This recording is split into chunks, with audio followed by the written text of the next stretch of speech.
ओशो के बारे में हमें समझाइए कि ओशो कैसे काम करते थे। ओशो एक रेबल है, वो एक विद्रोह है, सेक्स गुरु। और उनका कहना ये था कि बोला ये जाता है कि ब्रह्मचारी कर लिया, सीमन रोक लिया। हाँ। और सीमन रोकने के बाद जो पावर है ना, वो धीरे धीरे स्टोर्ड होने के बाद आपके यहाँ पहुँचती है। पहले हम क्लियर करना था, श्री कृष्ण का सीमन क्राउन चक्रा पहुंचा कि नहीं। उन्होंने 80 सेक्स किया, कम से कम मतलब इनके बच्चे जिनसे बच्चे हुए उसके अलावा छोड़ दीजिए। तो ब्रह्मचर्य को समझना है, जो चक्र हैं वो स्पाइन में नहीं है, वो सीमन से नहीं है, वो वाइटल बॉडी है, वो इलेक्ट्रिसिटी है। दो तरीके की मेंटेलिटी है, एक इस्कॉन है और एक आप महाभारत की बात कर रहे हैं। दोनों गलत है। दोनों गलत है। हाँ, लोग जो है भक्ति से दूर हो रहे हैं। अपने फियर और अपने लालच से आदमी मंदिर जाता है या समाज को दिखाने के लिए जाता है। भक्ति तो तब होती जब आपको भगवान को भुलाना पड़ता, याद नहीं करना पड़ता। याद तो आप क्या याद करने की जरूरत थी तभी जब आप भूल गए। अगर आपको अपनी पत्नी से आई लव यू कहना पड़ रहा है तो आप सच में प्यार नहीं करते। प्यार तो तब होता है जब कहना ना पड़े। स्वागत है आप सभी का एक और बहुत बेहतरीन एपिसोड के अंदर। आज जो गेस्ट हमारे साथ हैं उनसे मैं बहुत ज़्यादा इंस्पायर्ड हूँ। उनके सत्संग सुनना मुझे बहुत पसंद है। याहू बाबा जो एक ओशो मेंटलिटी और बहुत ज़्यादा सत्संग करते हैं और बहुत ज़्यादा लोगों को इंस्पिरेशन देते हैं, धार्मिक तरीके से स्पिरिचुअलिटी से जुड़ना सिखाते हैं। आज हम उनको अपने शो पे लेकर आए हैं आपके लिए। तो ज़्यादा समय ना लेते हुए मैं मिलवाता हूँ आपको याहू बाबा से। कैसे हैं आप Yahoo Baba? Thank you so much हमारे शो पे आने के लिए। सो मच फॉर इनविटेशन और इतने प्रेम से आपने इनवाइट किया। Thank you so much. और ये अमेजिंग पॉडकास्ट के लिए शुक्रिया, बहुत बहुत धन्यवाद। मैं चाहूँगा ये पॉडकास्ट स्टार्ट करने से पहले आप ऑडियंस को थोड़ा सा अपने बारे में कुछ बताइए। तो जिंदगी शुरू ही तब होती है जब आप आध्यात्मिक रास्ते पे आते हैं। उसके पहले क्या कहानी, वही कहानी। बिल्कुल। जिंदगी शुरू ही तब होती है जब आपके अंदर अध्यात्म की इच्छा पैदा हो जाए हुँ, और आपको आपका मास्टर मिल जाए, गुरु मिल जाए। हम तो तभी से मानते हैं गुरु जिस दिन जीवन में आता है उस दिन जीवन शुरू होता है। उसके पहले तो बस हम लोग जानवर की तरह जी रहे हैं। सॉरी, ऐसे साफ साफ कहते हुए बिल्कुल। मेरी जिंदगी में ओशो आया।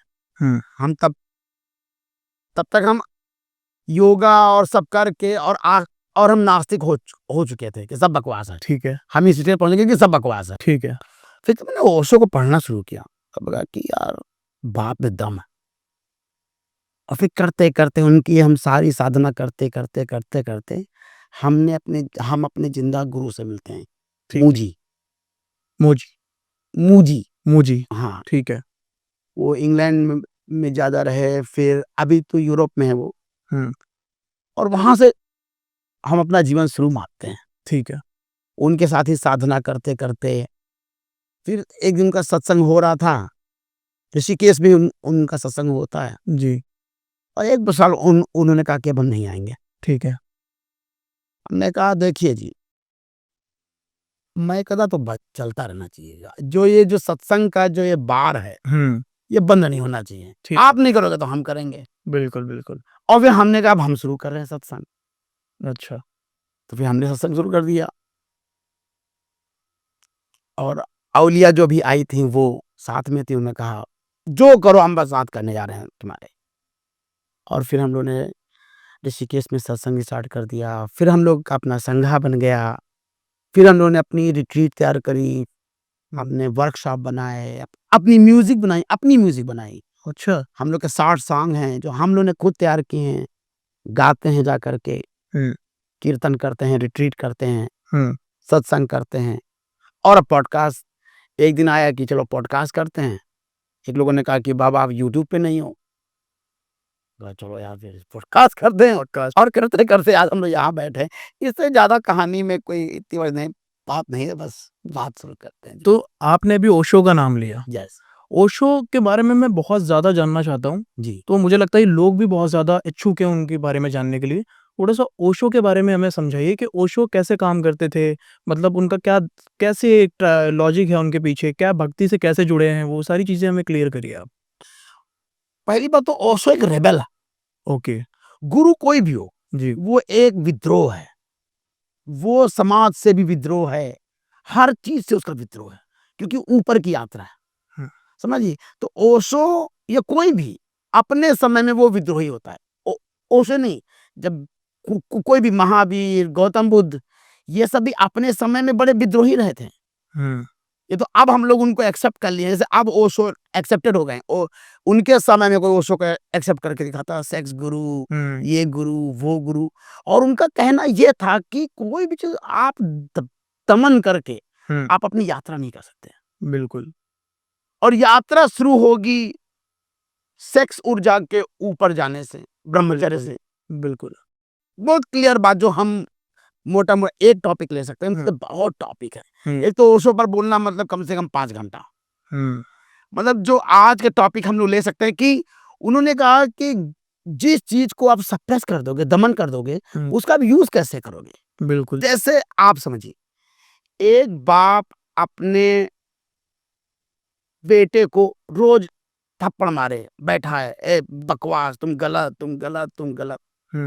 फिर उस बेटे से वो बाप चाहे कि मैं बहुत कोई बड़ा वो काम कर दे, नाम कर दे, या उससे कोई मुझे कोई बड़ा फायदा हो जाएगा, आप गलत सोच रहे हैं। जब आप अपनी ही ऊर्जा के बारे में इतना निगेटिव हो गए हैं, तो उस ऊर्जा का अच्छा फायदा आप कैसे उठाएंगे। तो ओशो ने कहा अपनी ऊर्जा को समझो, उसको दबाओ मत, उसको गंदा मत कहो, उसको निगेटिव मत कहो, उसको समझो और फिर उस ऊर्जा का रूपांतरण करना सीखो जी। ये एक उनका पार्ट है जो उनको कहता है सेक्स गुरु, सेक्स गुरु। उसका पार्ट ये था कि तुम दमन करके कहीं नहीं पहुंच पाओगे, और बहुत ज्यादा उसको भोग करके भी कहीं नहीं पहुंचोगे। लेकिन ये बात समझ में कब आएगी कि हम भोग करके कहीं पहुंच नहीं रहे हैं। भोग करके देखोगे कि कहीं जिंदगी जा ही नहीं रही, और फिर आपको समझ में आएगा कि उस ऊर्जा का रूपांतरण कैसे करें, उस सेक्स ऊर्जा को परमात्मा की ऊर्जा कैसे बनाएं। और तब जब ये इच्छा आएगी, लेकिन इच्छा किस में आएगी, जो जी चुका है, जो समझ चुका है। तो ओशो का जो पूरा जो था कि ना भोग, ना उसका समन, ना दमन, बल्कि जागरण, उसको समझना, उसको जीना। तो ब्रह्मचर्य उनका बड़ा डिफरेंट है। बाकी जब योग, जब ब्रह्मचर्य मतलब दमन कर दो उसको, उनका ब्रह्मचर्य कि उसको रूपांतरित करो। तो जैसे कि आप बता रहे हैं कि ब्रह्मचर्य का दमन कर दो, और लेकिन ब्रह्मचर्य की जब भी बात करते हैं ना, तो हमें यही समझ में आता है कि आपको अपना जो ब्रह्मचर्य है उसको मेंटेन रखना है, आपको किसी के साथ संभोग नहीं करना है जी। ठीक है। बट ओशो की मेंटेलिटी से लोग जुड़ते थे, तो वो ये लोग बोलते हैं कि आपने जैसे कहा सेक्स गुरु, तो उसमें तो सेक्स को भी मान्यता दी गई है। श्री कृष्ण के बेटे कितने थे आपको मालूम है? श्री कृष्ण के बेटे कितने थे? 80। तो सेक्स नहीं कर रहे हैं, बिल्कुल। और ब्रह्मचारी नहीं है वो। उनको तो सब लोग महायोगी राज कहते हैं भाई साहब, श्री कृष्ण को। जिसके 80 बेटे हैं, बस 16,000 पटरानियां हैं और वाइफ हैं और रानियां हैं जी। और उसको हम लोग महायोगी राज कह रहे हैं। कौन?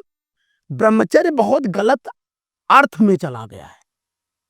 ब्रह्मचर्य शब्द का मतलब है ब्रह्मचर्य, ब्रह्म की तरह जो आचरण करे, जिसकी चर्या, जो डेली लाइफ है ब्रह्म की तरह है, वो ब्रह्मचारी है। ये नहीं कि ऊर्जा को रोक दो खाली, बस उसको रोक के रखो। इससे क्या होगा? आप बताइए, जितने बैठे हैं जो कुछ नहीं कर रहे हैं, सेक्स नहीं कर रहे हैं, बैठे हैं जो बाबा बने, उनसे क्या हो रहा है? क्या उनके अंदर परमात्मा को दिखता है? नहीं दिखता होगा। आप जाके देखिए उनकी आंखों में, क्योंकि परमात्मा सहस्रार चक्र है, उसका दमन नहीं है। एनर्जी को आप जैसे आप सेव कर लो, खूब सारी बैटरीज इकट्ठी कर लीजिए, इलेक्ट्रिसिटी खूब इकट्ठी कर लीजिए, और उसका यूज ना करिए आप एसी में और लाइट में, तो क्या मतलब है? ऊर्जा को इकट्ठा करने का क्या मतलब है जब आपको उसका सदुपयोग नहीं आता है? बिल्कुल। बैटरीज आप इकट्ठी कर लीजिए, खूब सारी कर लीजिए, तब तक वो पता ही नहीं है विज्ञान कि उस ऊर्जा को यहां कैसे लाया जाता है। यही कांवरियां है, यही कांवर का मतलब है। जो अभी अभी शुरू होगा कांवर, मैं पानी उठाया और एक जाके एक टेम्पल पे डाला, वो तो गलत रूपांतरण हो गया है। वो ये था कि यहां का पानी उठाओ सेक्स चक्रा का, और उसको सहस्रार चक्रा पे जाके अर्पित करो, तो इसके बारे में थोड़ा-सा समझाइए। ये तो आपने बहुत बड़ी बात की है, मतलब कावड़ में अभी सावन है जैसे, और कावड़ अभी स्टार्ट होने वाली है। लोग गंगा जल लेके आएँगे और शिवलिंग पे चढ़ाएँगे। बिल्कुल। आप इसकी धारणा थोड़ी-सी अलग बता रहे हैं। इस बात को याद रखने के लिए, हुँ, ये सुनो जीवन में क्या, इस जीवन का सच्चा तात्पर्य क्या है? उसको बताने के लिए, उसको याद रखने के लिए हम लोगों ने एक रास्ता बनाया कि यहाँ का मंदिर उठ से पानी लेंगे गंगा से और उस मंदिर पे जाके डालेंगे। उसको याद रखने के लिए ये उसका एक रिप्रेजेंटेशन है, समझिए उसका वो स्टोरी स्टाइल है, उसको स्टोरी में कहना है। हुँ, लेकिन जो एसेंस है कांवड़ का, हुँ, वो ये है कि अगस्त के महीने में, क्यों अगस्त के महीने में? क्योंकि भगवान शंकर का समय है। और ये भगवान शंकर को आप ऐसे मत देखिए भगवान की तरह, उनको एक बुद्ध की तरह देखिए। जब आप उनको कृष्ण की तरह देखेंगे, हुँ, जब उनको देखेंगे कि जो जागा, जिसने जाना है सत्य को, वो व्यक्ति कह रहा है। तो अगस्त के महीने में क्यों कहा गया? अगस्त के महीने में बारिश हो रही है, कोई काम नहीं, आप अपनी साधना में लग जाओ। हुँ, सबसे अच्छा टाइम जो होता है किसी में देखिए, महावीर के में देखिए, बुद्ध में देखिए, हिंदू में देखिए, सब टाइम में साधना का समय बताया जाता है बारिश का मौसम। क्यों? क्योंकि आपको बिजनेस करने की जरूरत नहीं है, धान लगा दिया है, पानी हो गया है, हुँ, धंधे पर दुकान बंद कर दो, हुँ, कोई आएगा नहीं। ये सबसे अच्छा समय है किसी की साधना करने के लिए। अच्छा। यस। और इस समय फर्टिलाइजिंग बहुत होती है, बारिश होती है, जर्म होते हैं, देखिए हर जगह फर्टिलाइजिंग हो रही है। हुँ, तो आपकी भी ऊर्जा पूरी फर्टिलाइजिंग में है, तो इसलिए ये समय चुना गया। और भगवान शंकर की जितनी टेक्निक है हुँ, वो यही है, कैसे अपने सेक्स ऊर्जा को सहस्रार चक्र पर पहुंचाया जाए। उसी की ये कहानी बनाई गई कि एक मंदिर से उठाओ पानी और दूसरे मंदिर पे पहुंचा दो। तो अब खाली कहानियां रह गई, मतलब गायब हो गया, जो कि हमेशा होता है। परंपरा रह जाती हैं हुँ, और जो जो असलियत होती है हुँ। वो गायब हो जाती है। तो इस बात से ना मेरे एक बात दिमाग मुझे पूरी करने दीजिए जी, थोड़ा सा बिल्कुल जी। बताइए। तो अगस्त के महीने में बैठ जाओ हुँ, और ऐसे नहीं चलना है, इस पैर से नहीं चलना है, हुँ, आत्मा से चलना है। ओके। इन पैरों का प्रयोग करने को नहीं कहा गया है। ये तो उसका एक कहानी सुनाई जा रही। असली है कि अपनी चेतना से चलो, हुँ, अपनी चेतना से सेक्स ऊर्जा को उठाओ और अपने इस जाके सहस्रार चक्रा पे अर्पित कर दो। मैं आपसे ना चक्र के बारे में बात करना चाहूँगा, यस। लेकिन उससे पहले आपने एक अभी बात की है कि कहानी सुनाई गई हाँ। है ना?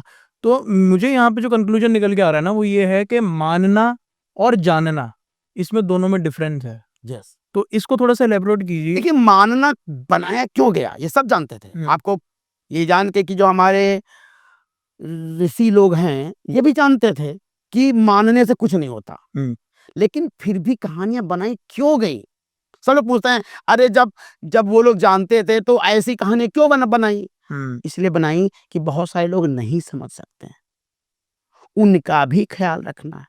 हुँ, जैसे कोई कानून आता है, वो गांव के लोग नहीं समझ सकते, उनको गांव की भाषा में जाके समझाना पड़ेगा। बिल्कुल।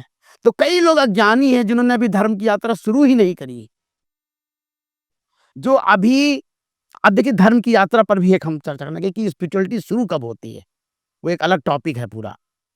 तो उनके लिए कहानियां बनाई गई ताकि तुम याद रख सको कि जब तुम्हें याद आए, हाँ ये बात कही गई थी। बिल्कुल। तो जानने वाले लोग हैं, लेकिन जो जानने वाले हैं वो ये भी जानते हैं कि कुछ लोगों ने अपनी अभी यात्रा शुरू नहीं की है और उनके तो कुछ छोड़ जाना है हुँ, कि कल अगर उनको समझ में आए तो उनको कुछ तो पकड़ो। बिल्कुल। तो उनको कहानियां सुनाई गई हैं कि याद रखना कहानियां। आपको एक बात ही बताएं भाई साहब, जो आग का गोला होता है ना, वो सुरक्षित सबसे ज्यादा कहाँ पे होता है? राख में। तो परंपरा राख है, ये जो मानने वाली कहानियां ये राख हैं और अंदर सोला है सत्य। हुँ, उसकी सुरक्षा कहाँ होगी? तो परंपरा बनना जरूरी है और कहानियां बनाना भी जरूरी है। लोग जानेंगे कैसे? लेकिन जब आप सच में, जब आप अध्यात्म के रास्ते पे आएंगे, तब आपको इन परंपराओं और कहानियों और मंदिरों की कोई जरूरत नहीं है। वो सब उनके लिए तैयार किया गया है जिन्होंने भी अपनी यात्रा शुरू नहीं की है। जाओ सुबह जाओ, मंदिर जाओ, ये करो वो करो, वो उनके लिए है जो अभी, जिनके लिए अभी उनका शरीर मंदिर नहीं हुआ है। उनको बाहर मंदिर जाने की जरूरत है अभी। लेकिन जिनका अपना शरीर मंदिर हो गया है, जिनका अपना शरीर एक लेबोरेटरी हो गया है, वहीं सारा रिसर्च चल रहा है, वहीं सारा ज्ञान चल रहा है, वहीं सारी ऊर्जा को का खेल चल रहा है, उसको समझ रहे हैं, जो अपने साइकोलॉजी को समझ रहे हैं, तब उनके लिए ये बॉडी ही मंदिर बन जाता है। और जब तक आदमी यहाँ नहीं आया है, उसको बाहर के मंदिर की आवश्यकता है। तो सबका ख्याल रखा गया है। और जैसे आप ऊंचे जाएंगे, वेद कॉमन लोगों के लिए है। जाओ पूजा करो, यज्ञ करो, और जैसे आप समझदार होंगे, आपको वेद से मुक्ति आपको हो जाएगी और आप उपनिषद में इंटरेस्टेड हो जाएंगे। तो ये जर्नी है वेद से उपनिषद की। ठीक है, तो मेरे 2 क्वेश्चन निकले यहाँ पे अभी। एक, आपने कहा कि वेद आपकी जो बॉडी है, वो एक दिन ऐसी हो जाएगी कि आपको मंदिर जाने की ज़रूरत नहीं Yes, पड़ेगी। आप ही मंदिर है। ठीक है, हम ही मंदिर हैं Yes. बेसिकली ये। तो इसके अंदर सबसे पहला ये क्वेश्चन आता है कि आपने अभी बोला कि लोग जो हैं भक्ति से दूर हो रहे हैं। भक्ति से दूर होते जा रहे हैं लोग, ऐसा क्या कारण है जो बेसिकली वो भक्ति को समझ नहीं रहे हैं, इस चीज़ को समझ नहीं रहे हैं? क्योंकि आपने अभी ये भी बोला कि भक्ति कब पैदा होती है। तो मैं भी ये भी जानना चाहता हूँ आपसे, किसी भी मनुष्य के जीवन धर्म में। की बात अलग है, धर्म अलग है, भक्ति अलग है। अब भक्ति को ला रहे हैं कि धर्म को? मैं भक्ति को पहले लाना चाहूँगा। नहीं। आपने बोला कि मंदिर जाता है, कोई लोटा उठा के जल चढ़ाने जा रहा है, कोई भी युवा। हाँ। तो ये उसको कैसे पता लगेगा कि वो जो कर रहा है वो एग्ज़ैक्टली सच में भक्ति है या फिर वो भक्ति नहीं। सिर्फ नहीं, ऐसे ही है? नहीं है। तो कब पैदा होती जो है? मंदिर जा रहा है वो भक्त नहीं है। अच्छा। हाँ। अगर आपको अपनी पत्नी से आई लव यू कहना पड़ रहा है, तो आप सच में प्यार नहीं करते हैं। प्यार तो तब होता है जब कहना ना पड़े।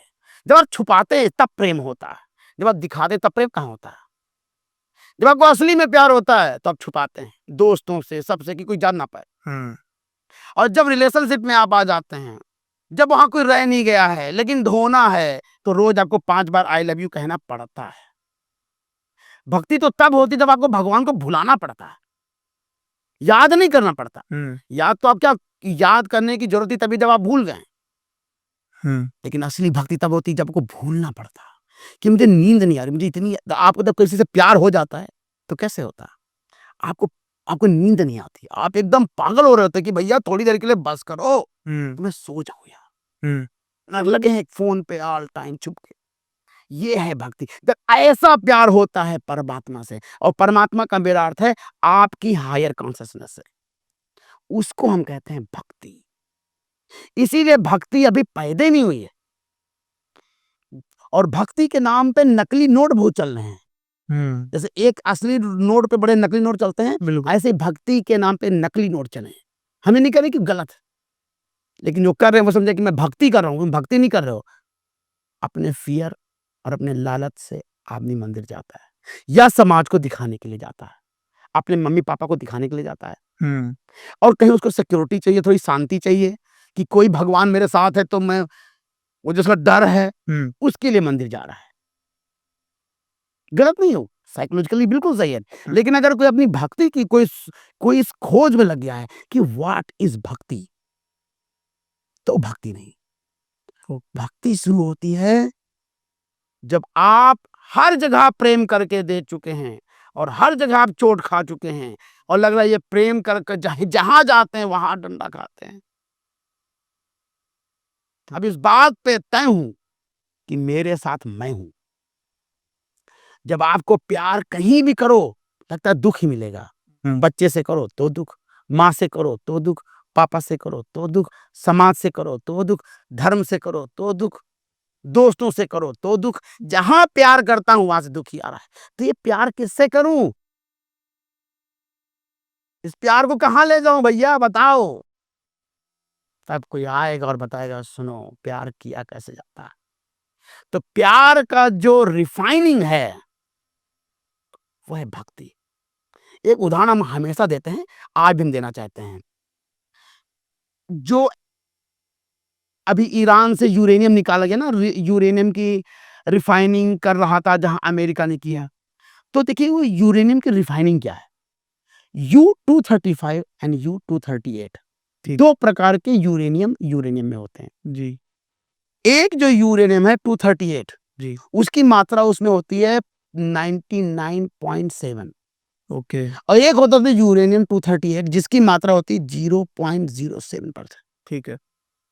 अब करते क्या है उसको, वो चर्न करते हैं, उसको मंथन करते हैं, मथते हैं, ताकि जो जो यूरेनियम 238 जो 0.7% है वो 50% पे आ जाए। तो वो जब वो यूरेनियम 238 जब वो 50% हो जाता है तब वो लाइट और इलेक्ट्रिसिटी के काम आता है, और जैसे वो 60% के ऊपर जाता है वो एक बम बन जाता है, बम। ये है भक्ति। हमारे अंदर 99.03% लस्ट है ओके। एंड 0.007% प्रेम है।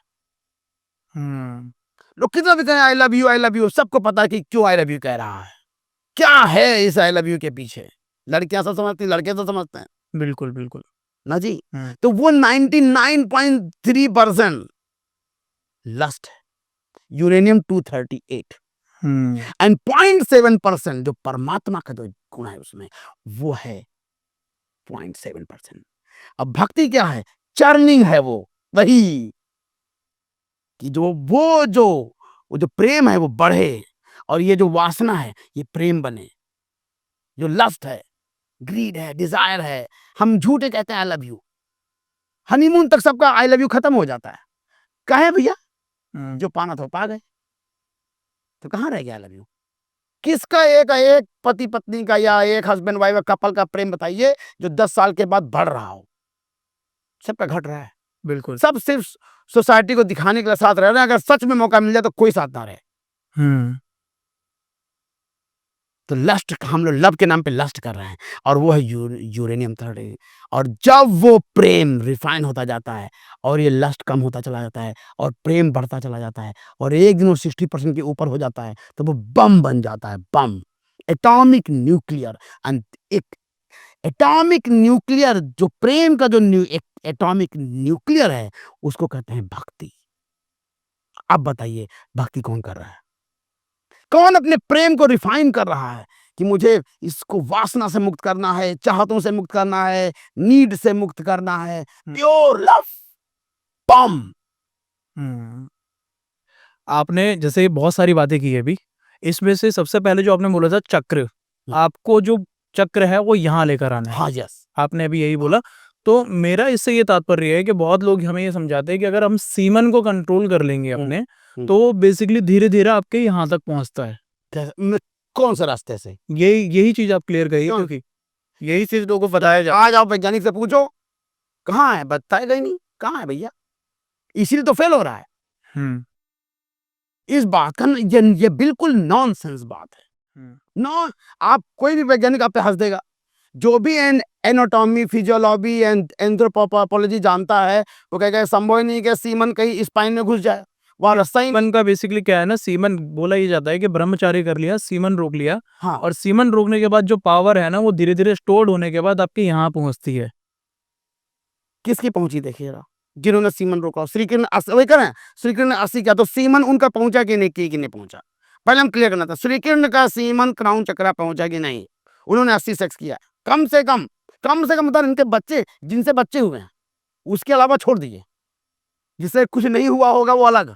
अब बताइए जी क्या है नियम, ये सब हमारे धर्म को बर्बाद करने के लिए फालतू के बनाए गए नियम है, यही यहाँ वही करें, ये वो बातें हैं जिन्होंने हमारे धर्म की वैज्ञानिकता को नष्ट करने की कोशिश की। तो आप कह रहे हैं कि सीमन स्टोर करना बिल्कुल गलत है। गलत नहीं है, हुँ, लेकिन वही नहीं है, अच्छा। और इकट्ठे करते रह जाना नहीं है। जैसे मुझे डैम बनाना, डैम, हाँ, आप समझिए बिजली कैसे बनती है, आप समझिए चक्र क्या है, बिजली है, हुँ, इलेक्ट्रिसिटी है ना। अब आप समझिए, क्या पानी रोकने से इलेक्ट्रिसिटी हो जाएगी, नहीं। या क्या कि पानी नहीं रोकने से भी इलेक्ट्रिसिटी बन जाएगी, नहीं। ये है विज्ञान, जैसे पानी का डैम बनता है, फिर उसका फ्लो कराया जाता है, फिर वहां एक मशीन लगाई जाती है, फिर वो रोटेट करती है बिल्कुल, और उससे बिजली बनती है। बिल्कुल। ये है प्रोसेस, एक ऊर्जा है जो सीमन को फोर्स कर रहा है बाहर जाने के लिए, उस ऊर्जा का प्रयोग करना है। जब सेमन भर जाता है तो आपकी बॉडी रेडी है और फिर आपको कुछ एक्टिविटी करनी है जिससे उसका जो इलेक्ट्रिसिटी है सीमन का वो केवल खींच लेना है बस। जैसे अब कोई पानी रोकने लगे, पानी को बह जाना है, तभी तो लोगों को कोई दिक्कत है कि ब्रह्मचर्य को समझने में लोगों को भी इतना डर लगता है कि अरे बाप रे, अब जिंदगी भर हम कभी प्रेम नहीं कर पाएंगे, हम किसी लड़की से हम प्यार नहीं कर सकते अगर हमको ब्रह्मचर्य बनना है। ये गलत व्याख्या हो गई है ब्रह्मचर्य की। जैसे पानी से बिजली निकाला जाता है वैसे ही हमारी सेक्सुअलिटी की इलेक्ट्रिक ऊर्जा को ऊपर लाना है और उसका पूरा साइंस है, वो हम बता सकते हैं। लेकिन अगर क्या है कि स्पाइन में घुस जाएगा, अरे कहाँ रास्ता है ही नहीं, उसके सीमन का घुसने का रास्ता ही नहीं, कोई ऐसा रास्ता नहीं कि सीमन जो है वो मेरुदंड से ऐसे कोई स्पाइन में जाए और उसमें फुल, कोई रास्ता ही नहीं है। और ज्यादा रोकेंगे आप एंग्जाइटी देगा, आप पागल हो जाएंगे, आप सेक्सुअली सप्रेस होंगे, आप डिप्रेस हो जाएंगे। यही तो हिंदुस्तान में हुआ। जितना लड़कियों को गंदी निगाह से कोई भारतीय देखता है शायद ही वर्ल्ड में कोई देखता हो, ये अरब कंट्री देखती हैं क्योंकि तुम सब दमित हो। एक फॉरेन लड़की निकल के दिखा दे रोड पे, आप बता दीजिए हम इतने साल से, हम 5000 साल से भरत ब्रह्मचर्य की साधना कर रहा है, एक लड़की अकेले रोड पे रात में निकल के दिखा दे, दम नहीं है। और ये है ब्रह्मचर्य का देश जिसको हम कहते हैं बड़ी महान सभ्यता। अरे जाके दिखा दे कोई माइकल ला लो दिल्ली के रोड पे। ये बात तो बिल्कुल सही है कि आजकल रेप जैसी घटनाएं भी बहुत ज्यादा हो गई हैं और बहुत ज्यादा क्राइम भी हो रहा है। लोग छोड़िए, आप अपने बहन को क्या किसी साधु के घर पे छोड़ सकते हैं? हम ये दावा करते हैं, ये हम दावा कर, छोड़िए उन लोगों को, हम उन पर भी आप ट्रस्ट नहीं कर सकते हैं। बिल्कुल। आश्रम जैसी मूवीज और जो आ रही हैं, ये कहना कि हम ये नहीं कह रहे कि बाकी धर्म और गलत नहीं है, लेकिन हमने भी गलत व्याख्याएं कर ली हैं, हम भी गलत हो गए। हमको ब्रह्मचर्य को समझना है। जो चक्र हैं वो स्पाइन में नहीं है, वो सीमन से नहीं है, वो वाइटल बॉडी है, वो इलेक्ट्रिसिटी है। ठीक है, तो चक्र पे बात करते हैं जी, किसी भी मनुष्य को अपने चक्र एक्टिवेट करने हो, पहली बात तो क्यों करना है, पहले ये बात कही जाए। और क्योंकि जो जेंजी है, जो आज का युवा है, वो कहेगा मैं क्या करूं, बिल्कुल फालतू की बात मुझसे मत किया करो यार, चक्र पक्र, उसको क्या जवाब दोगे? और यही पे सब साधु फंस गए। कोई भी साधु आज जेंजी से बात करने को तैयार नहीं, किसी दम ही नहीं, कोई दम नहीं है। आज का कोई ऐसा बाबा नहीं है, ओशो के शरीर छोड़ने के बाद कोई ऐसा बाबा नहीं है जो आज के युवा को सही से सवालों का जवाब दे दे और उनको इंटरेस्टेड करा दे। और ये मेरी कोशिश है। क्यों कर हम ये नहीं बताना चाहते हैं कि चक्र कैसे खुलेंगे, क्या होगा, वो तो तुम जान लोगे, लेकिन हम ये बताना चाहते हैं कि क्यों करना चाहिए चक्र, क्यों करना चाहिए। यस। अब आप जानिए, अगर आप पैसा नहीं कमा पा रहे हैं, आपको पैसे की इनसिक्योरिटी हमेशा रहती है, जितना मिल जाए आपको लगता है कम है जी। अगर आपको ये हो रहा है तो आपका फर्स्ट चक्र कमजोर है। अच्छा, आपकी सिक्योरिटी इतनी कमजोर है कि जीवन कमजोर लग रहा है, आपको डर लगता है, आपको मेरे लग कुछ गलत कर रहे हैं, हम कुछ गलत कर रहे हैं, तो आपका फर्स्ट चक्र कमजोर है। ठीक है। और आपने सारी बुक पढ़ डाली है, साइकोलॉजी ऑफ मनी और Robert T Kiyosaki, business school, rich dad poor dad, और हाउ टू इन्वेस्ट और स्टॉक मार्केट का पूरा ज्ञान है, लेकिन आप पैसा नहीं कमा पाते हैं सारे ज्ञान के बावजूद। ठीक है। तो आपका फर्स्ट चक्र कमजोर है। ओके। आपको फर्स्ट चक्र पर काम करने की जरूरत है, और जब वो हील होगा तो अपने आप ब्रह्मचर्य में इकट्ठा होगा। कहते हैं जब दो लोग को वास्तव में अपने से प्यार हो जाता है तो उनका सेक्स गायब हो जाता है। रियली। जब लवर सच में जब शुरू में प्यार करना शुरू करते हैं तो उन्हें सेक्स नहीं होता, एक उमंग होती है, एक प्यार होता है, ठीक है। गाने होते हैं, पागल होता है, सोचता था, लेकिन सेक्स बहुत कम होता है क्योंकि वो ब्रह्मचर्य बन रहा है। वो सेक्स जब तक नफरत आप में जितनी ज्यादा है, जितनी ज्यादा आप में एंग्जाइटी और नफरत है, उतने ज्यादा आप सेक्सुअल होंगे। जितनी ज्यादा आप में निगेटिविटी है उतना ही, जैसे देखिए अब लोगों को नींद नहीं आती तो मस्टरबेट करके सोते हैं। जितनी एंग्जाइटी उतना आप एनर्जी फेंकना चाहते हैं, और जितना आप प्यार में उतनी आपकी सेक्सुअलिटी कम हो जाती है।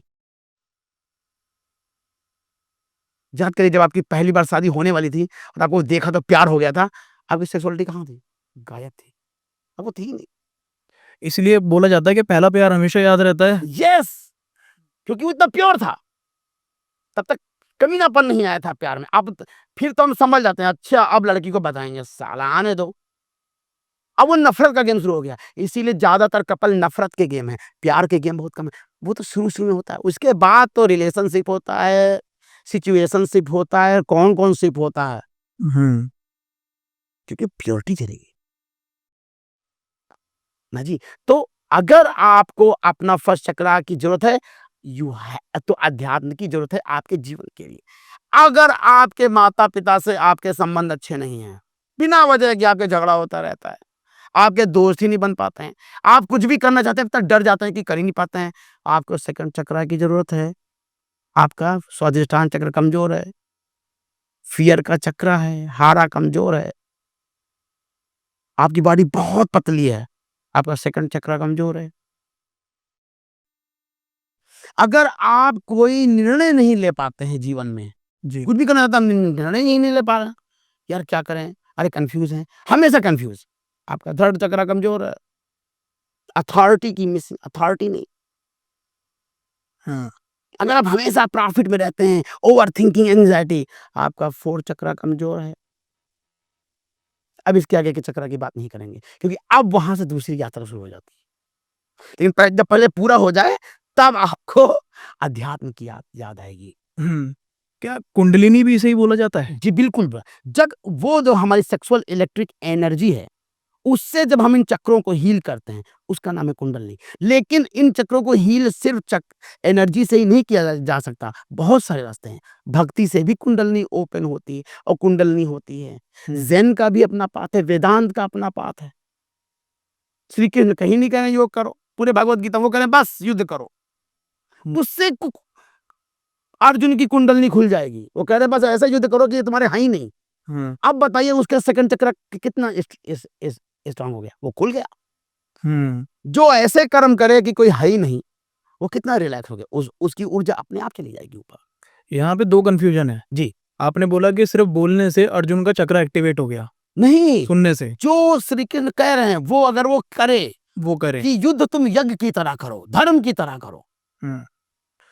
तो इसमें क्वेश्चन ये आता है कि भक्ति से ही चक्र एक्टिवेट होगा या फिर उसके लिए कोई अलग प्रैक्टिस है या फिर किसी को गुरु की बात सुननी पड़ेगी या वो चक्र गुरु एक्टिवेट तो करेगा? बनाना पड़ेगा, गुरु बनाना पड़ेगा। गुरु के बिना तो ना चलेगा काम। मतलब जो भी व्यक्ति चक्र एक्टिवेट करना चाहता है, वो गुरु के बिना नहीं कर सकता। अपने वहम में हो जाएगा, उसको लगेगा, हुँ। बहुत कि हाँ, ये हो रहा होगा कुछ नहीं। थोड़ा-सा गुरु का महत्व बताइए आप? गुरु आप इंस्टीट्यूट में प्रोफ़ेसर के बिना आप साइंटिस्ट बनना चाहते हैं, जी, क्या यूट्यूब से आप साइंटिस्ट हो सकते हैं? नहीं। कोई माई का लाल यूट्यूब से साइंटिस्ट बन के दिखा दे। बहुत ज्ञान है यूट्यूब पे भाई साहब, बिल्कुल, बिल्कुल। चैट जीपीटी भी है, सब है। कोई चैट जीपीटी के दम पे साइंटिस्ट बन के दिखा दे, कोई बन सकता है? और सारा ज्ञान है कि नहीं है? ऐसा कोई ज्ञान नहीं है जो किसी आदमी के पास होगा जो चैट जीपीटी के पास नहीं है। हुँ, लेकिन क्या बिना प्रोफ़ेसर के कोई पीएचडी कर सकता है? नहीं। सारा ज्ञान धरा का धरा है। जब तक कोई अनुभवी आपको ना मिले, जो उस पाथ से गुजरा हो। गुरु को जानते हैं चंद्रमा कहा गया है, हुँ, सूर्य नहीं कहा गया। क्यों कहा गया है? जानते हैं क्यों कहा गया है? क्योंकि वो अमावस से पूर्णिमा की उसने यात्रा करी। इसीलिए गुरु को चंद्रमा कहा गया है। गुरु चाँद जैसा है। हुँ, सूर्य होता से निकल आया, खड़ा, सन, डन। उसकी कोई यात्रा ही नहीं है, उसे कुछ जान ही नहीं है। बिल्कुल। तो जहाँ आज आप खड़े हैं, कभी वो वहाँ खड़ा था। जहाँ आज आप रो रहे हैं, अरे बाप रे! क्या हो रहा है ज़िंदगी में, कभी वो भी बैठ के सर पीट रहा था। वो उसको पूरा अनुभव है, वो आपको सब जानता है। हुँ, कभी वो भी एक लड़की के लिए रो रहा था, आज वो परमात्मा के लिए हँस रहा है। तो इसीलिए गुरु का महत्व है कि वो आपको सही एग्ज़ैक्ट टाइम बचाएगा और सही ले जाएगा। जैसे पायलट, हुँ, कार का ड्राइवर, इसीलिए श्री कृष्ण बैठे कहाँ हैं? सारथी की तरह बैठे हैं, ड्राइवर। हुँ, आपके जीवन को ड्राइव कौन करेगा? ये जो कह रहा है मैं खुद कर लूँगा, इतना अहंकार है। ये ड्राइवर है ना, ये ड्राइवर कहाँ पहुँचाएगा जीवन में? तो एक जीवन में एक ड्राइवर की ज़रूरत है, हुँ। एक गाइड की ज़रूरत है, एक केयर की ज़रूरत है, एक पाथ की ज़रूरत है, वो गुरु। आप कृष्ण जी का बार-बार ज़िक्र कर रहे हैं। मैं थोड़ा-सा अरे किसी और को ले लेते हैं अब की बार। जैसे कि आप कृष्ण जी का बार-बार ज़िक्र कर रहे हैं, तो मैं आपसे एक चीज़ ये जानना चाहूँगा कि 2 तरीके की मेंटालिटी है, एक इस्कॉन है और एक आप महाभारत की बात कर रहे हैं। दोनों गलत है। दोनों गलत है। हाँ। एक कृष्ण हमें को वही जान सकता है जो कृष्ण है। अच्छा, हाँ। आपको इतनी कहानी बड़े बचपन में सुनाई गई होगी। वो कहानी सुनना चाहते हैं आपको? बिल्कुल अगर आप नहीं सुनेंगे तो फिर से सुन लीजिए। अगर सुने तो भी तो नहीं, नहीं, आप एक बार बताइए मुझे। एक हाथी था एक बार जी। और वहाँ 5 अंधे थे। हुँ, तो 5 अंधों ने कहा चलो जान के आते हैं कि हाथी कैसा होता है। तो एक हाथी एक गया अंधा और उसने खंभा पकड़ा, उसने पैर पकड़ लिया पैर। उसने पैर पकड़ लिया। एक ने उसकी पकड़ ली पूँछ, हुँ, एक ने उसका छुआ कान, एक ने छुआ उसका सूँड और सब इकट्ठा हो गए। उसने कहा जानते हो हाथी कैसा होता है? एक ने कहा खंभे जैसा होता है क्योंकि उसका पैर खंभे जैसा था। हुँ, कहा बक हाथी होता है सूप जैसा क्योंकि कान उसके सूप जैसे थे। कहा हटो हाथी होता है झाड़ू जैसा क्योंकि उसने पूँछ छुआ था। हुँ, समझे जी? ऐसे किसी ने हाथी का पैर छुआ है, इस्कॉन बना बैठा है। कोई महाभारत में उसकी कहानी सुना रहा है, कोई उनको बता रहा है रास-लीला करने वाला बता रहा है, कोई उनको युद्ध करने वाला बता रहा है। हर किसी ने हाथी का एक अंग छुआ है, उसकी बात कर रहा है। एक आदमी बताइए जो कृष्ण के सारे रूप को की बात करता हो। कोई तो बाल कृष्ण की बात कर रहा है, अरे कृष्णा, कृष्णा, अरे वाह! Very nice. कोई उनके रास-लीला को पकड़े बैठा है, कोई उनके युद्ध वाले को लिए बैठा है, कोई कर्म योग को लिए बैठा है। कौन है जो सारे को कलेक्ट कर ले? क्या है कृष्ण? ज्ञान कृष्ण है, आप कृष्ण हैं, हम कृष्ण हैं। हम अपने पीक पर कृष्ण हैं। जब आप यहाँ होंगे आप कृष्ण हैं। आप ही कृष्ण हैं, वो ह्यूमन है, वो कृष्ण इसलिए नहीं है कि हम कृष्ण यहाँ इसलिए थोड़ी आते कि कहने की मैं भगवान हूँ। कृष्ण ये बताने आते कि तुम भी भगवान हो, उठो और जागो कृष्ण। अर्जुन जागो, तुम भी मैं हूँ। वो उस बॉडी और माइंड की बात नहीं कर रहे हैं, वो जो उनकी परम सत्ता है उनके अंदर, जो जाग गई है, बस वो जाग गई है। हम आपके अंदर जगी नहीं है। जैसे इस लाइट में सब कुछ लगाओ, यहाँ पे लाइट, बल्ब, कंप्यूटर, कैमरा सब है और यहाँ पे लाइट ना हो, सबको लगता है मर गया हुँ, और लाइट पुम, जैसे आपके अंदर का वो बल्ब जलेगा पुम, आप भगवान होंगे। वो इलेक्ट्रिसिटी वहां पहुंच जाए, वहां हुँ, पहुंची नहीं है, किस में वहां पहुंच गई लाइट, आप ही हैं कृष्ण।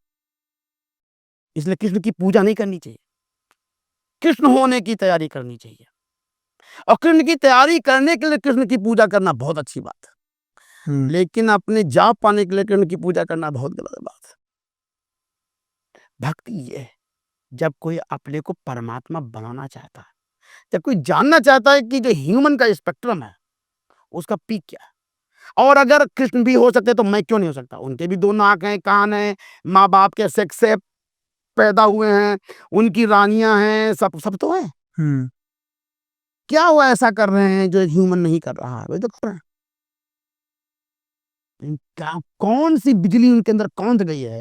हुँ, कौन-सा थंडरबोल्ट उनके अंदर हो गया है कि वो कह रहे हैं सर्वधर्माणां परित्याज्यमामेकं धर्मं भज। कहाँ से वो बात उठ रही है? बिल्कुल। ये है कृष्ण की भक्ति। कृष्ण की भक्ति वो है जब करते साहिब मिल साहिब हैं। हुँ, जब आप वही करते हैं वो हो जाते हैं। इश्क नहीं करता, इश्क ही हो गया। समंदर में डूबा तो समंदर हो गया। जब एक पानी की बूंद समंदर को चाहती है तो पानी की बूंद नहीं होती, फिर वो समंदर बन जाती है खटाक। हुँ, आपने ज़ेन ज़ी की बात करी। हाँ। आज की जनरेशन में बहुत लोगों से मिलता हूँ, हुँ। मेरे जैसे बहुत लोग हैं, जो ये पॉडकास्ट देख भी रहे हैं और मोस्टली मैं बहुत जितने भी लोगों से मिला हूँ ना, उन्होंने मुझे ये बोला है कि हम बिलीव नहीं करते ऊपर वाले पे। करनी नहीं चाहिए, हुँ, करना ही नहीं चाहिए। वो वो चीज़ ही नहीं है। जैसे आप कह दो मुझे लाइट पर इंटरेस्ट नहीं है, मत करो। देखिए हम बताते हैं, आस्तिक, नास्तिक, हुँ, आध्यात्मिक ये तीनों अलग हैं। अच्छा, हाँ। जो आस्तिक है वो आध्यात्मिक नहीं है। शायद आदमी अपने सत्य की खोज ना कर रहा हो और मंदिर रोज जाता हो। बिल्कुल। मैं कि मुझे बिज़नेस अच्छा हो जाए, थोड़ा खोपड़ी की शांति हो जाए तो मैं काम और कर पाऊँ। ये आध्यात्मिक नहीं है, ये धार्मिक। अच्छा, ठीक है। जो थोड़ा-सा कि मम्मी-पापा को अच्छा लग जाए, घर वालों को अच्छा लगे, सोसाइटी में लोगों को अच्छा लगे कि देखो वो आदमी रोज़ मंदिर जाता है, वाह, वाह, वाह, वाह, वाह, वाह! इसलिए वो मंदिर जा रहा हो। कौन जाने मंदिर कौन को क्यों जा रहा है, कौन जाने? तो वो धार्मिक है। उसको भी मतलब नहीं है कि भगवान है कि नहीं है, घंटे में जाए। हुँ, उसको तो लोगों को दिखाना है, तो धार्मिक है। जानता वो भी कुछ नहीं, बस वो मान लिया है। क्यों? इस मानने से उसकी सोसाइटी उसको अच्छा कहेगी, गुड बॉय। बिल्कुल। नास्तिक क्या है, उसको गुड बॉय से कोई मतलब नहीं है, भाड़ में जाओ, जो सही वो सही, लेकिन मैं नहीं मानता। लेकिन वो भी खोज नहीं रहा है, वो भी खाली कह रहा है कि भगवान नहीं होता। खोजा क्या? जाना क्या? साधना करी क्या? जंगल गए क्या? 7 साल बैठे साधना करने के लिए, सांस को रोका क्या कभी? रनिंग करी, चक्र खोलने की कोशिश करी, ये किया कुछ? ना। बस एक लॉजिक। तो कैसे कह रहे हो? हुँ, अभी ऐसे जावेद अख्तर का आया था, एक बार आपने शायद सुना हो, सदगुरु जावेद अख्तर का बहुत फेमस इंटरव्यू है, और जावेद जावेद अख्तर कहता है मैं नहीं मानता। खोजा है क्या? तुम हो पोएट, हुँ, पोएट रहो। अब क्या जावेद अख्तर एक साइंटिस्ट से कह सकते हैं कि मैं नहीं मानता एटम एग्जिस्ट करता है? आप कह सकते हो? नहीं कह सकते हो? जावेद अख्तर तुम हो ही नहीं यार, हुँ, तुम एक पोएट हो भैया। हुँ, तुम उस अध्यात्म की बात कर ही क्यों रहे हो? तभी तो सदगुरु वहां पे चुप बैठे हैं। हाँ ठीक है भैया, और जब किसी मूर्ख से बात करने से क्या मतलब? अभी आप एक साइंटिस्ट के साथ बैठ के अभी कहो मैं नहीं मानता कि वेवलेंथ कोई चीज होती है, तो हुँ। क्या कहेगा? वो क्या करे बताओ? वो चुप नहीं, रहेगा मोस्टली। नहीं होती भैया, ठीक है, आप घुस रहो। एक सूफी कहानी सुनाना चाहते हैं वैसे। बिल्कुल, बिल्कुल। एक सूफी ने अपने शिष्य से कहा कि बेटा बहस नहीं करनी चाहिए। अच्छा। तो उसके शिष्य ने कहा अरे भगवान ये कैसे? अगर बहस नहीं करेंगे तो आदान प्रदान कैसे होगा थॉट का? तो हम जानेंगे कैसे एक दूसरे को? तो गुरु ने उत्तर दिया सही कहते हो, मैं बहस ही नहीं करता हूँ। तुम मगर देखो, गुरु से बहस करने लगा, गुरु ने कहा सही कहते हो। अब बहस क्योंकि जो आध्यात्मिक यात्रा वो कोई बहस की बात नहीं है, वो एक्सपेरिमेंट की बात है, वो साइंस की बात है। हुँ, आप मोबाइल यूज कर रहे हैं जी। और आप वाइब्रेशन को नहीं मानते, मत मानिए। उसको दिखाई भी नहीं देता, कोई पता भगवान का प्रूफ दिखाओ। अरे भगवान होता ही वही है जो जो जाना ना जा सके, अब उसको कैसे बताएं? तो जो लोग परमात्मा या धर्म के बारे में कोई बात कहते हैं कि देखो परमात्मा, तो वो भी मूर्ख हैं। उसका कोई उसकी कोई उदाहरण, अब भक्ति की उदाहरण कौन दे? जैसे कोई दो आशिक हैं हुँ, और कोई एक साइंटिस्ट पहुंचे और उनसे पूछे बताओ प्यार दिखाओ मुझे तुम दोनों का कहाँ है, दिखाओ। तो क्या दिखा पाएगा? हुँ, क्या कोई एक आशिक दिखा सकता है कि प्यार क्या है? मुझे अपनी गर्लफ्रेंड का प्यार मैं कैसे दिखाऊं? नहीं दिखा सकता। बिल्कुल। तो जब इतना लो क्लास का अभी सेकंड चक्रा का प्यार आप दिखा नहीं सकते, तो परमात्मा को आप प्रूफ कर देंगे। हुँ, तो ये यहाँ की बहस की बात थी। तो हम आपसे कहना चाहते हैं कि आदमी आध्यात्मिक होता कब है? हुँ। स्पिरिचुअलिटी शुरू कब होती? मेरा यही क्वेश्चन था सबसे पहले भी जब मैंने आपसे बोला था कि भक्ति पैदा कब होती है? जी, आध्यात्मिकता पैदा कब होती यस, कि आदमी को यहाँ फोर्स किया जा रहा है, अरे स्पिरिचुअल बनो, स्पिरिचुअल बनो। स्पिरिचुअलिटी शुरू कब होती है? बात बहुत जानना बहुत जरूरी है है? हुँ, भाई साहब। जतिन भैया, जब आदमी भूखा होता है ना, हुँ, तो उसको सिर्फ खाना चाहिए और कपड़ा चाहिए। ठीक है। जब उसके पास हो गया 50-60 हजार की इनकम आ गई, तब वो क्या करता है? पार्टी। लेकिन ये भूखा आदमी पार्टी नहीं कर सकता। हुँ, और जैसे ही पैसा आया, तो पहले आदमी पार्टी भी नहीं करता, पहले अपना घर वार ठीक करता। अब जैसे पैसा ज्यादा आया, वो क्या करेगा? पार्टी करेगा। फिर एक दिन वो पार्टी करते करते ऊब जाएगा। फिर वो स्टडी करने लगेगा, बुक्स पढ़ेगा, नॉलेज लेगा, पॉडकास्ट सुनेगा, हुँ, खूब सुनेगा, अच्छी अच्छी बातें डालेगा। फिर वो इससे भी ऊब जाएगा और फिर वहां से वो अपनी आध्यात्मिक यात्रा शुरू करेगा। हुँ, जतिन भैया, जर्नी है, आध्यात्मिक होना एक यात्रा है। आध्यात्मिक यात्रा बहुत दूर की बात है, आध्यात्मिक होना भी एक यात्रा है। जब आपको शरीर ठीक हो गया, खाना पीना मिल रहा है, पार्टी वार्टी आप कर चुके हो, मजा आ नहीं रहा है, वही बात करके रोज रोज रोज रोज जाओ दारू पियो, नाचो, है झूठ मूठ, झूठ लोगों को, झूठे दोस्तों के साथ, हैं झूठे दोस्तों के साथ आप टाइम पास कर रहे हो। ये नहीं होता है मैं इन झूठे लोगों के साथ मैं रह क्यों रहा हूँ? बकवास। हर कोई झूठा है, हर कोई वहां पे पार्टी में दिखा रहा मैं बड़ा खुश हूं और घर में सब दुखी हैं। जब ये बात समझ आती है कि मैं क्यों इन लोगों के साथ टाइम पास कर रहा हूं, फिर वो स्टडी करता है, बुक पोएट्री सुनता है, उससे भी नहीं होता है। तब उसे लगता है कि नहीं, ये कहीं मुझे सुख नहीं मिल रहा है। अब मुझे कोई बताए कि असली में सुख कहाँ मिल सकता है। मंदिर वाला नहीं, धर्म नहीं, तो वास्तव में बता दे कि क्या कोई है तरीका कि मुझे आनंद मिल सकता है? क्या कोई तरीका है कि जिंदगी का कोई मतलब भी है? और तब वहां जब उसके लिए पार्टी बेकार हो चुकी है, पढ़ना लिखना बेकार हो चुका है, लिटरेचर मूवी सब बेकार हो चुका है, और पूछता है अब मैं क्या करूं। इसीलिए अमेरिका के लोग ज्यादा आध्यात्मिक हैं, क्योंकि वो वहां पहुंच चुके हैं, वो सब करके देख चुके हैं।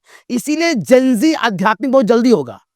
अच्छा। जी, क्यों? क्योंकि जिन चीजों को आप समझने में 30 साल लगा दिए, जेनजी के लिए गर्लफ्रेंड, देश, सेक्स, मनी, घूमना फिरना, पार्टी, सब वो बहुत जल्दी कर रहा है, 20 साल में पूरा कर रहा है। वो बहुत जल्दी खड़ा हो जाएगा कि बाप रे यार, ये तो सब टाइम पास है, मैं करूँ क्या।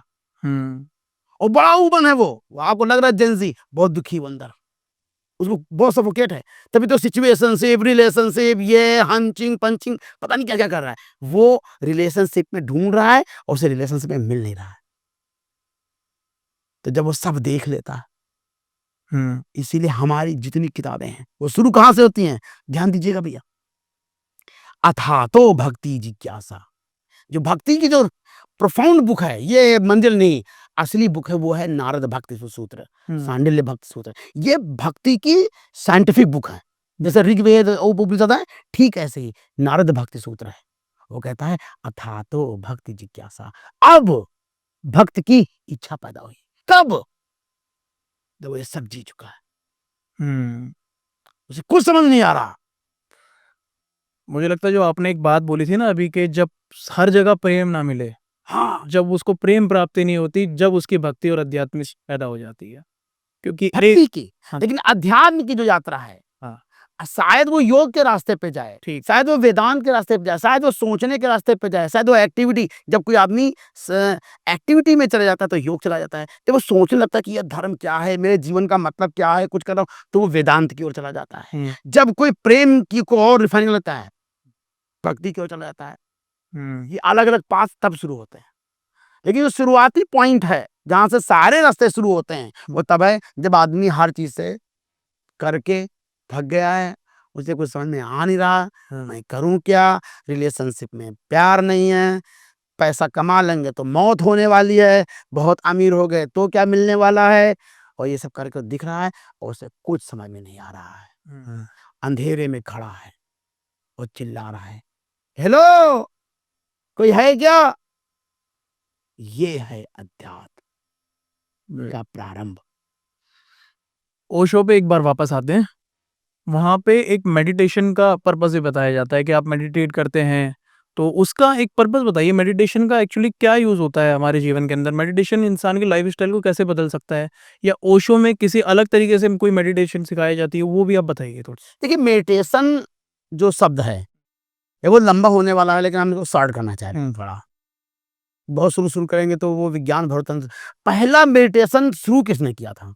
भगवान शंकर ने। ठीक है। पहली किताब विज्ञान भैरवतंत्र, उससे पहले मेडिटेशन शब्द ही नहीं। और मैं एक बात और बता दूं भाई साहब, मेडिटेशन वर्ड में दम ही नहीं है, ठीक है। क्योंकि ये वेस्ट का वर्ड है, और ये उनकी साइंस में ध्यान जैसी कोई चीज ही नहीं थी। उनके लिए कंसंट्रेशन और मेडिटेशन में कोई अंतर ही नहीं है।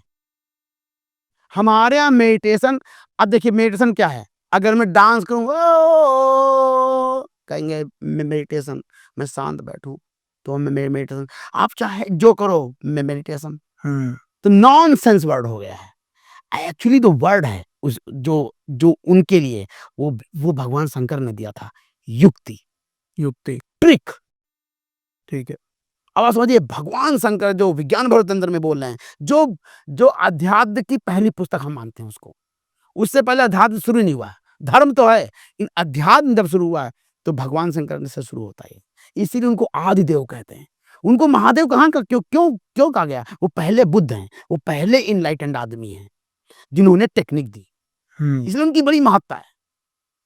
उसके बाद आपसे मैं एक बात, आप जितने धर्म देख लीजिए, बौद्ध, महावीर, जैन, हिंदू, सिख, मुस्लिम, एनीबडी, उनकी जितनी विधियां हैं ध्यान की या उनकी पूजा पद्धति की, आपको सब की सब विज्ञान भैरव तंत्र में प्राप्त हो जाएगी। कोई ऐसी टेक्निक ही नहीं है जो भगवान शंकर बोलना गए हैं।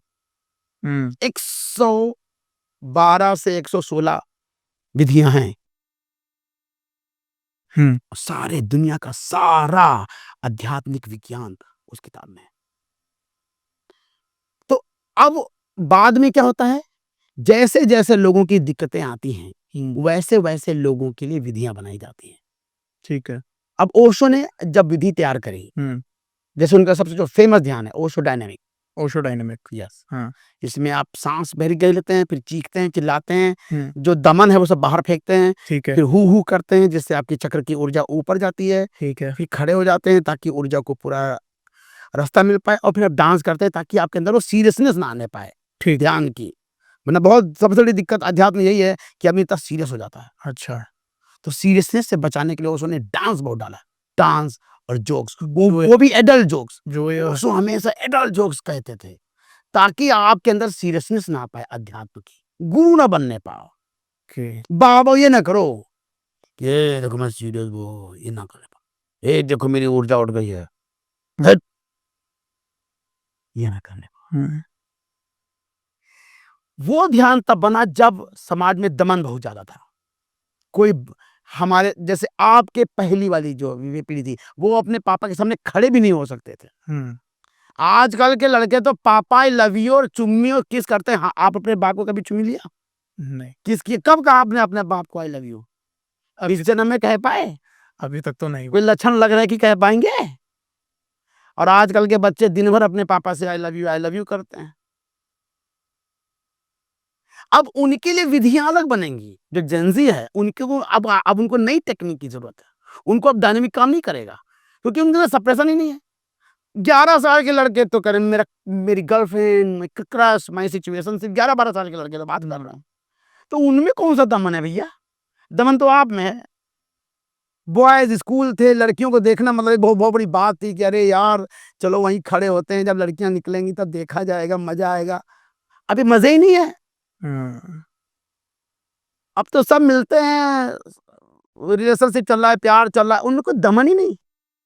तो अब ओशो की विधियां, इसीलिए आप देखिए अब ओशो के आश्रम खाली हो रहे हैं धीरे धीरे, क्योंकि वो उस समय के लोगों की जरूरत थी। इसीलिए हर समय में हर आदमी को टेक्निक अपडेट करनी पड़ती है, और जो अपडेट नहीं करेगा वो इस्लाम जैसा हो जाएगा। युग बढ़ता चला जा रहा है और तुम वही ओल्ड किताब पकड़े बैठे हो। ओशो अपडेशन है, अब मिलेनिया का आप तक के लिए, हमारे आपके लिए बस। इसके नीचे ओशो काम ना कर पाएंगे क्योंकि इनकी समस्या तो इसलिए उनके अंदर ओवर एंजाइटी है। हम लोग के अंदर सप्रेशन ज्यादा था, लेकिन हम लोग बड़े शांत थे। हम लोग बड़े सिविलाइज्ड तरह से बात करते थे। हेलो कैसे हैं आप? जब आप 20 साल के थे तो आप ऐसे थे कि आपकी सिचुएशनशिप चल रही है, 3-4 गर्लफ्रेंड बन गई हैं और कंफ्यूज हो कि किससे प्यार करूं किससे ना करूं किससे। ऐसा कुछ नहीं था। वो तो मूवीज में दिखाते थे लेकिन असली में कुछ नहीं होता था। बिल्कुल बिल्कुल। और किसी किसी को होता होगा तो होता होगा, जो बहुत अमीर था थोड़ा स्मार्ट दिखता होगा वो अलग बात है, लेकिन कॉमन लोग में ऐसा नहीं था। बिल्कुल। अब जेंजी जो है वो कॉमनली बड़ा प्यार कर रहा है। वहां कोई सिचुएशनशिप है और ब्रेक, आज उनका हार्ट ब्रेक हुआ है आज, और दूसरे दिन वो पार्टी कर रहे हैं और चौथे दिन की एक नई गर्लफ्रेंड है। उनमें टाइम नहीं मिला, उनमें इतनी ओवर एंजाइटी और प्रॉब्लम है। तो इसलिए जो हम जो ध्यान बना रहे हैं अपना, जो हमारा अनाथा संघ है वो आज के जेंजी के लिए ध्यान बना रहा है। ओके। अब वो डायनेमिक काम नहीं करेगा, ठीक। अब ओशो की विधियां काम उतनी करेंगी नहीं, हम्म और किसी पर टाइम भी नहीं। 1 घंटा कोई बैठ के ध्यान कर पाएगा? उनकी एक ध्यान है जो था 21 दिन का, जिससे हमारा नाम आया याहू। उसमें 7 दिन आदमी हंसता है, 7 दिन आदमी रोता है, दिन रात 7 दिन रोता है, और 7 दिन वो शांत बैठता है, वो सारा क्लीन कर देता है। तो जब आप हंसते हंसते, जब आपकी एनर्जी खत्म हो जाती है तो आप कहते हैं याहू, और फिर आप हंसते हैं। 7 दिन आपको हंसते रहते हैं ताकि आपकी सारी ऊर्जा खुल जाए। किसी के पास आज 21 दिन का समय है? जेंजी बैठ पाएगा 21 दिन? मुश्किल है काफी कुछ। इम्पॉसिबल है भाई साहब। इसलिए हमने उसको कर दिया 1 वीक का। अब हमको वो भी क्या था लग रहा है, हमको 3 दिन का करो, काट, टाइम ही नहीं है।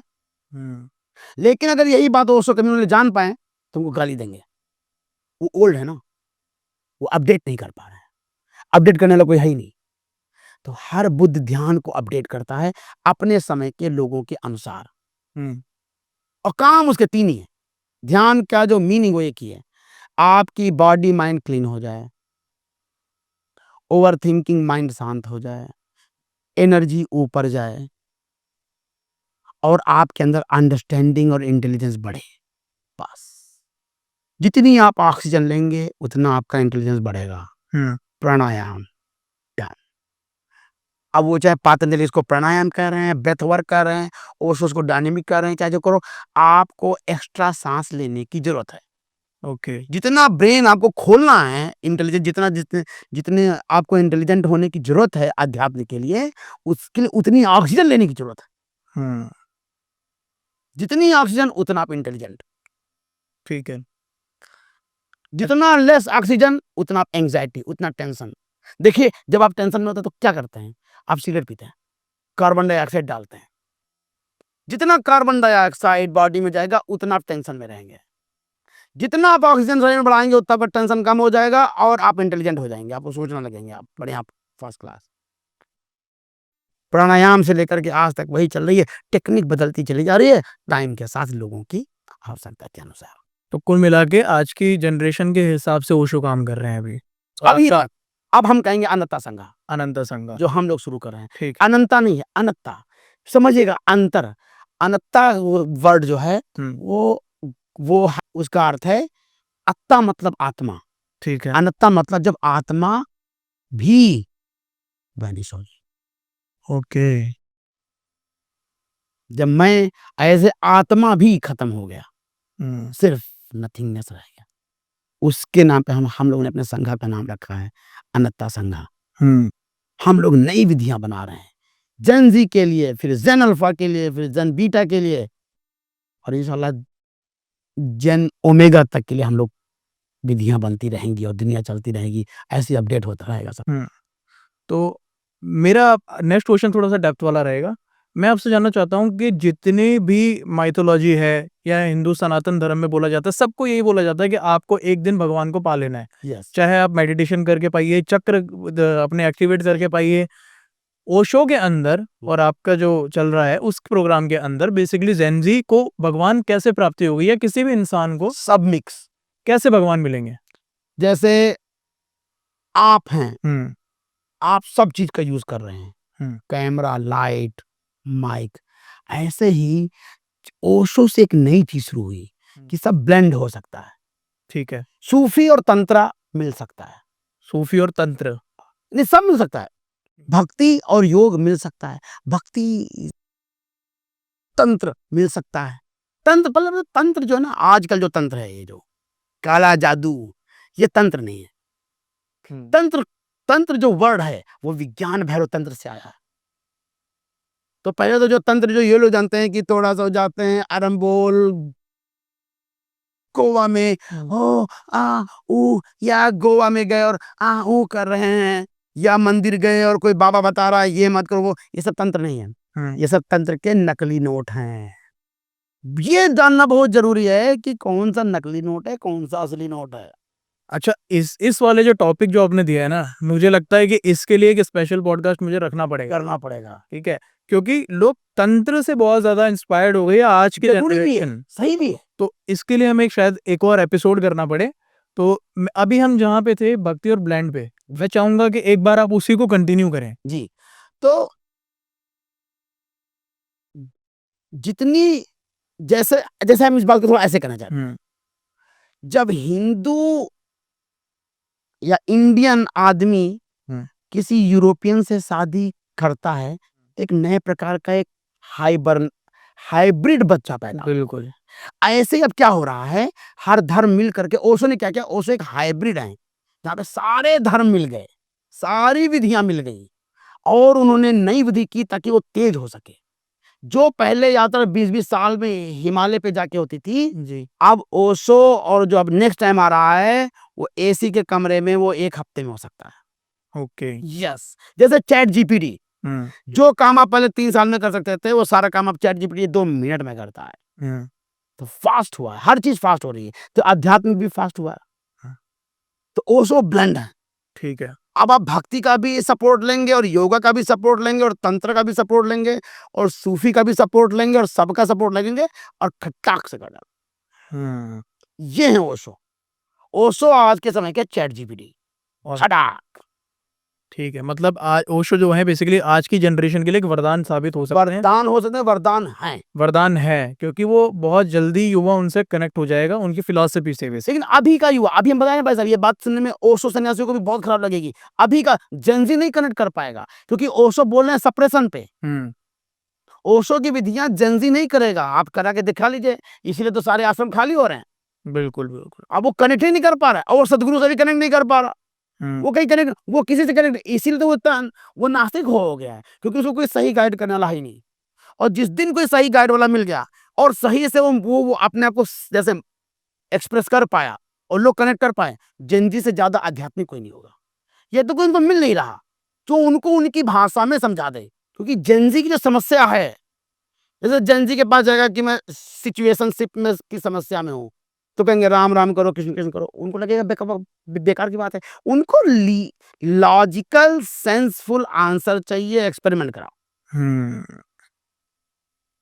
तो जेनजी को अगर, जेनजी बिल्कुल भी एथिस्ट नहीं है। जेनजी पुरानी धारणाओं मान्यताओं जिनको लोग पहले ऐसे मान लेते थे उनको मानने को तैयार नहीं है बस।